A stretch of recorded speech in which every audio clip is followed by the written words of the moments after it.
Hi everybody. In this video we are going to look into a dashboard in an Excel. So this is an Excel spreadsheet, and we are going to see if you receive a dashboard and you are not seeing any of the sheet tabs. So how would you know, how would you make it visible? So to make it visible, you'll go to File, More, Options, Advanced, scroll down.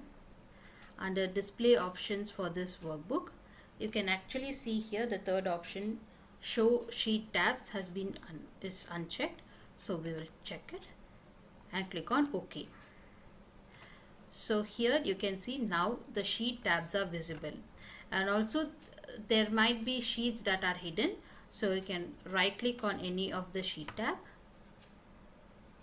click on unhide. A small window will open, and here currently only one sheet is being hidden. That's the working sheet.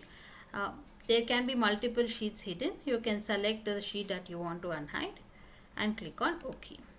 Now you can see the dashboard, the working sheet and the data all are visible.